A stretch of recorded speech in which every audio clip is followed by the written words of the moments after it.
Right, for some reason the recording froze then. I don't know why, whether I'd overrun my time or not.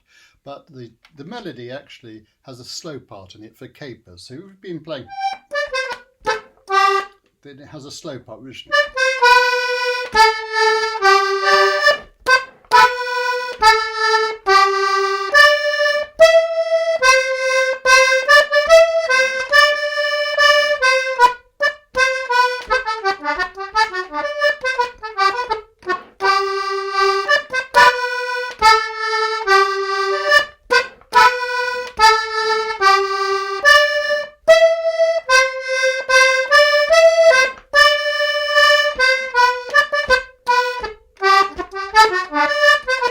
and it goes into the B.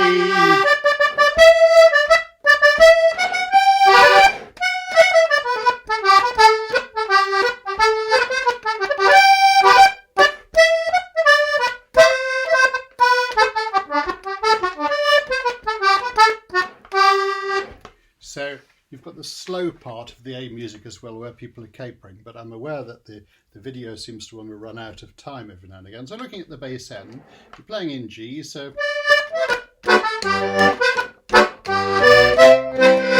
now I use the B root note as a passing note. So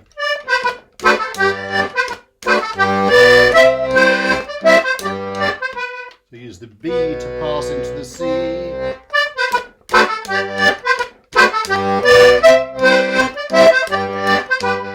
And here comes the nice.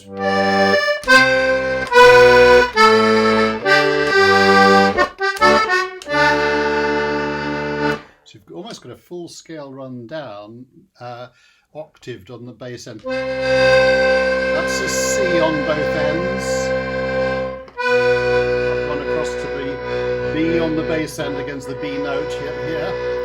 So I'm playing an A there, so I'm playing the A on that, and I'm going to the G. I'm going to come out of that for a little while. And then the last note is a D. So I played double blanked, yaddle da da da, C, B, A, G, daddle daddle da, D, which is rather neat because you're mimicking on both ends, you're mirroring on the two ends. It's not as hard as some other bass runs you can try and do, because actually playing identical notes, the squeezing and pulling is identical, no problems at all there. You don't have to do anything special. And that comes in several times in the music. Okay, so let's just try that. I'll play the first part of the A, which I'm just playing umpire. B.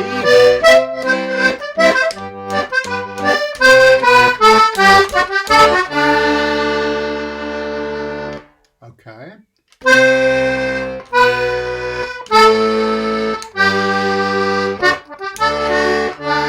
I'm actually playing 2D. There.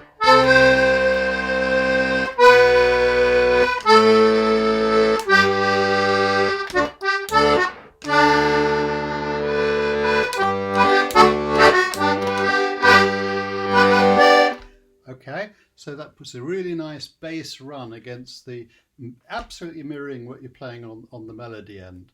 And you don't have to change rows to do it. It's all built into the instrument. So let's just try the A music a few times.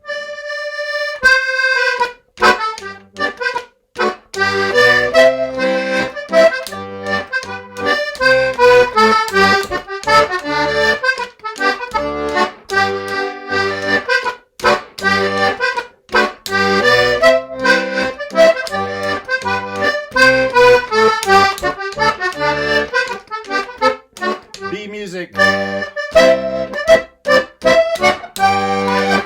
So all I'm doing there is block chording to accentuate on the C's, the C in both directions. So I'm hitting both buttons at the same time. I'm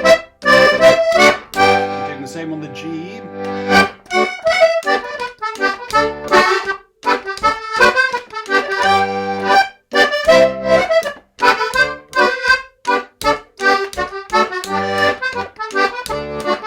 put it bass run in again. We'll try that this time round.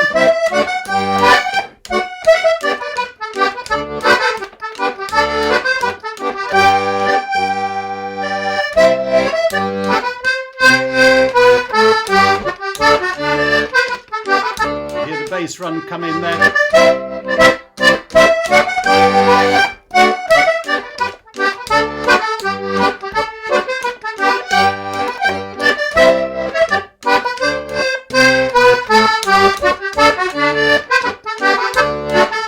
Do the slows.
And in the slows I was using block chords to really accentuate the beats there. And you might have noticed right at the end I played an octave run on the melody end where I'm playing a D down there and a D there, and I'm keeping these fingers working in parallel, just pulling on the same buttons.